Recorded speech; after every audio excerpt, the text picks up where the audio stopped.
Hi, readers. Gonna give a quick content warning on this one at the advice of some people close to me who looked over this chapter. This chapter contains a consensual but intentionally uncomfortable sexual encounter. If you want to avoid reading this altogether, or this is too difficult to hear, or whatever, that's just fine. I'm going to provide I'm going to provide a little pop-up at the screen for approximately at what point you should pause the video and when you should skip ahead.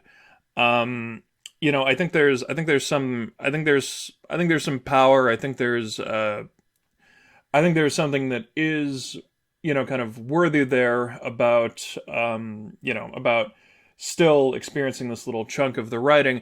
But, I would much rather anyone who would be made too uncomfortable by kind of, some of the discomfort of the characters, if this hits too close to home, whatever, I would much rather you skip ahead and not harm yourself over that. Not bring yourself any kind of, not bring yourself any more discomfort than a piece of fiction should give you. So, again, there will be a timestamp at the bottom for this is approximately when you should start skipping, and this is where you should skip to.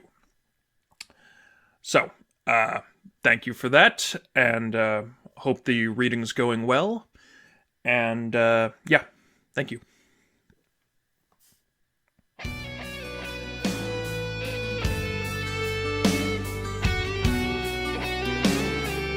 Chapter 15. That getup's gotta be killing you. Sadie flicked on the house's lights and walked toward the staircase. I'm getting something else for my bedroom for a bit. You want anything? Cassandra frowned. I wanted to look good. For you. I know you did, and you look great, Sadie said. But you don't have to dress up for me here.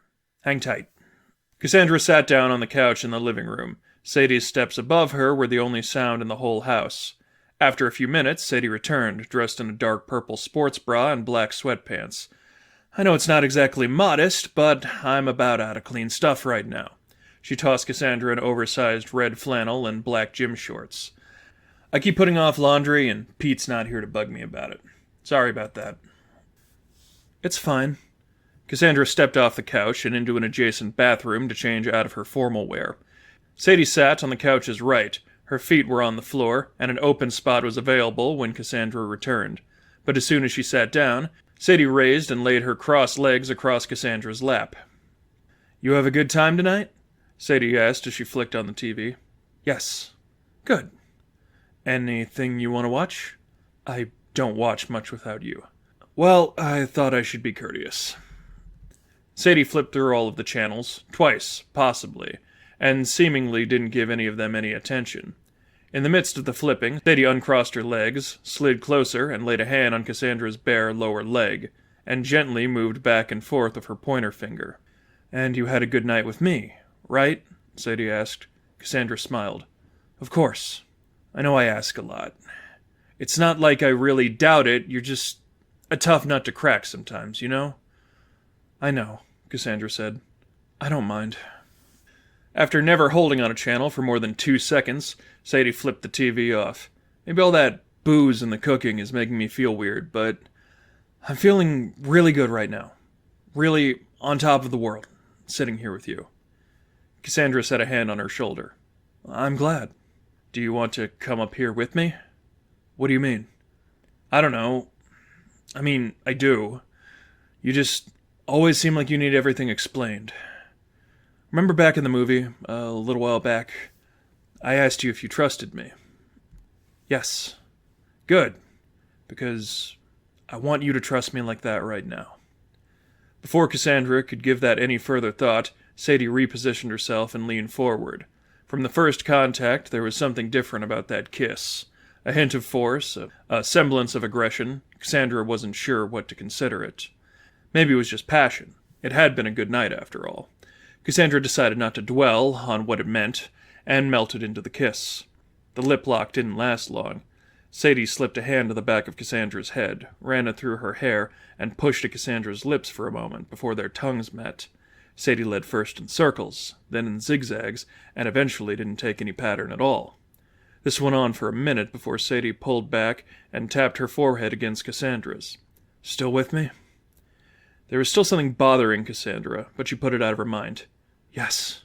She wasn't sure if this was the truth or not. Sadie playfully pushed Cassandra, but she didn't respond. She tried again, paused, and laughed. "I want you to lay back." "Sorry. No, you don't take cues well." Cassandra gave a tiny laugh of her own and fell backwards on the couch with Sadie's next play push. Sadie slid on top of her slowly and detoured before she reached Cassandra's face. The moment Sadie's lips and tongue touched Cassandra's neck, she was overcome with the same sense of elated sickness from the movie theater weeks before. She remembered she spoke to Father Ryan about the experience, but she couldn't remember exactly how she described it. Cassandra felt more prepared this time and swallowed her apprehension. Soon, she was eased back as Sadie continued to lay tiny kisses and licks along her neck. One tiny twitch ran through Cassandra's body, and though she thought it would be impossible, Sadie seemed to notice, paused, and looked up at her. "Still okay?" Cassandra's response was quicker than even she thought it would be. "Yes." "Okay. Good." As Sadie's mouth returned to Cassandra's neck, her hand wandered downward and slipped up the soft material of the oversized flannel. Cassandra wasn't sure what to make of it at first, but after a moment decided she liked the feel. Sadie pushed up from the position at her neck, and as soon as they resumed kissing again, Cassandra ran her hands over Sadie's bare stomach and back. Some bit of Cassandra felt confused, but it was a wonderful confusion, an unpredictability. She couldn't be sure of what was coming, at least that was what she told herself. But whatever it was, she wanted more of it. Again, Sadie broke the lock of their lips and pressed her forehead against Cassandra's. Their breaths came out heavy. Cassandra could almost feel Sadie's pounding heart. "I love you." It was little more than a mumble when Sadie said it. "I'm doing all this because I love you." Cassandra didn't know what she was referring to, or she didn't think she knew. "I love you too." Sadie slid back a little. Her breaths were still heavy. There were still tiny twitches visible in her movements. Sadie ran her hands up Cassandra's sides, and though her fingernails weren't very long, a shiver ran through Cassandra's body. As if she'd been laboring over the movement for a while, Sadie took a hold of the top button of Cassandra's flannel and slid it back through its hole. When Cassandra didn't say anything, Sadie did the same with the second. As she came to the third, Cassandra asked, "What are you doing?" "Come on." A small smile crept across Sadie's face. "I know you have a tough time with this stuff, but you aren't stupid. You know what I'm doing, don't you?" Cassandra wasn't sure what made her respond. Did she know? Was she trying not to break the moment? Did she just want more of this strange, sickeningly wonderful feeling? She didn't know, or at least wasn't sure. So she just said, "Yes." Sadie moved downward and undid button after button until she pulled the two sides of the flannel apart. White bra under a white blouse was a rare tip from Stephanie Cassandra actually managed to remember.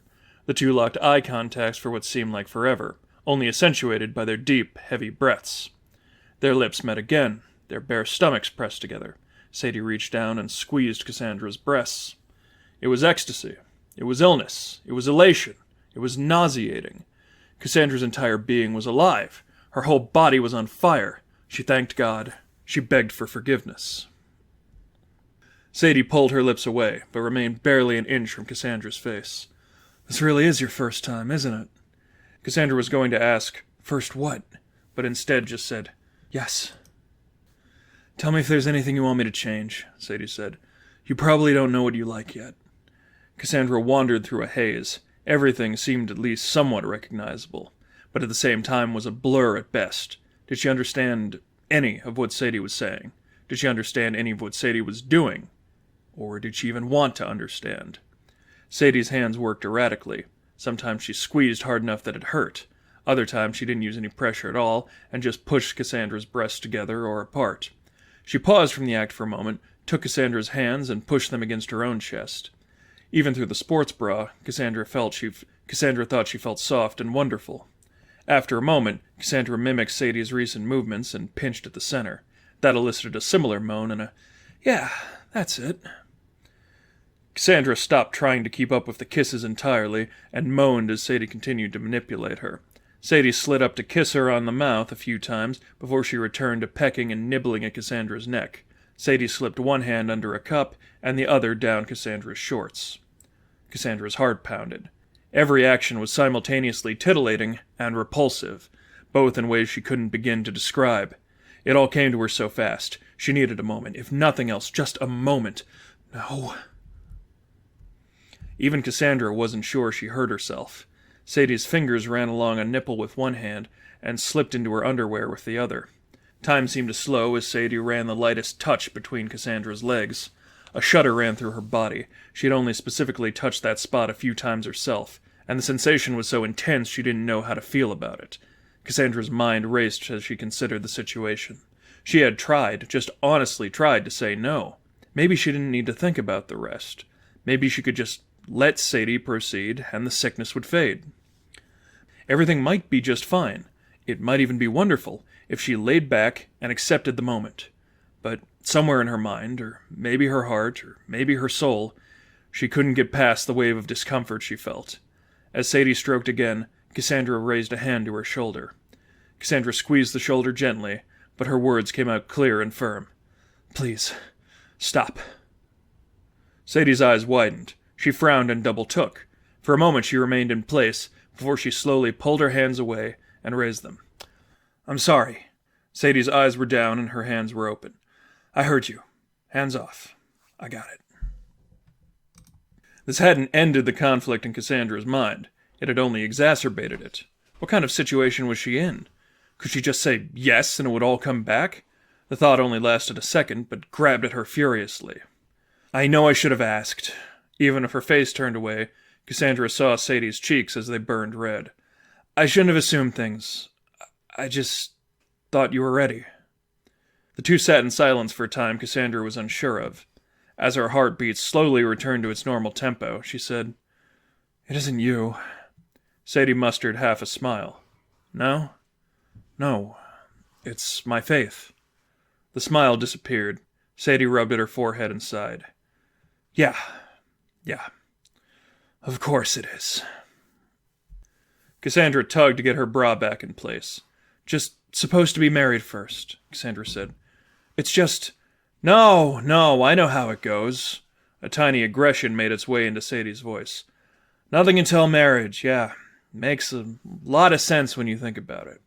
You start feeling urges when you're 13, sometimes younger. And you just gotta deal with it until you're way older and have a chance to invest a lot of time and money in someone. It makes a whole lot of sense." Cassandra's mouth slipped open a bit in disbelief. "It's sacred." Sadie pressed fingers harder into her forehead. "Yeah, the sacred art of screwing. Real big deal where you come from. Yeah, completely profound for me 2.5 years ago with that greasy guy from science class." "Guy?" "Yeah, guy. I was still figuring some stuff out. Sue me." The two were silenced for a bit thereafter, before Cassandra said, "We just have to wait." Sadie rubbed at her temple and shook her head. That's really what this is to you, isn't it? I don't even know how to feel about that. Are you seriously dating me because you're planning on us getting married?" Cassandra flinched just a little. "You aren't?" I... Sadie grasped for a response. "I wouldn't exactly be looking into colleges out of state if I was, would I?" She saw the hurt that crossed Cassandra's eyes, but she didn't say anything in response. "Even if I knew for sure that was my endgame, we can't even do that in this state, you realize, right? Not even in a courthouse, not even so just a legal thing. And we absolutely can't do it in your church. Who exactly are you doing this restriction for?" "It's still the rule. How God meant it to be." Exasperated and unsure what she felt anymore, Cassandra asked, "Should I not have said stop?" "You are allowed to say stop!" Those didn't sound like words that should have been angry to Cassandra. "Damn it! I'm not mad at you for saying to stop. I'm mad because you really do fall in with this stupid BS from the old men telling us how we're supposed to feel about our bodies." "It isn't old men," Cassandra said. Yeah. Old men, God, whatever. I don't care. I really don't right now." When Sadie began speaking again, there was a shift in her tone. Something was paired with the aggression. A choke and a clench almost in her throat. This seriously isn't even sex to them. You realize that, right? Cassandra couldn't hold eye contact anymore when she saw the tears welling up in Sadie's eyes. She looked away. You said I could say no. You can say no. But that doesn't mean it doesn't hurt. Sadie wiped at her eyes. Maybe you can't understand this, but it took a lot for me to get here. It took a lot because I was scared of being rejected. I was scared of exactly what just happened. Cassandra pulled the flannel from behind her back and held it over her front as she sat up and put a hand on Sadie's shoulder. Sadie... Her girlfriend pinched the bridge of her nose and turned at her. Cassandra had never felt glared at by Sadie before, but that's what she appeared to be facing. I even kept my mouth shut about how you keep avoiding looking at me since I got my piercing? It took a measure of intentional will for her not to look over when she said that. Cassandra grasped for words for a moment before she said, Stephanie said if I don't like it, I should keep that to myself. Sadie balked for a moment.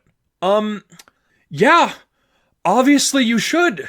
Since it's my body and all, yeah, you should keep that to yourself. And maybe you shouldn't act like I'm ruined all of a sudden. Tears started to well up again. Cassandra mentally grasped for a response, probably a reminder that Sadie hadn't said a word about moving away to her. But she didn't get the chance. Somehow, Sadie gently pushing Cassandra's hand off of her was as forceful as a shove, and frustration took control of her eyes. You don't think I'm cute anymore. I didn't say, Sadie pressed on, and you couldn't just ignore this. Like you obviously are ignoring so much other stuff. Sadie broke the glare and wrapped her arms around herself. I wanted to give you my everything, and your stupid rules got in the way. I should have known. She paused, as if she was giving Cassandra a chance to reply, but she said nothing. I really can't keep talking about this right now. You can hang on to the flannel. How about I drive you home? Cassandra couldn't come up with anything else to say, so she slowly nodded and buttoned herself back up. Neither said anything more until they arrived at Wayne Manor and shared a short good night.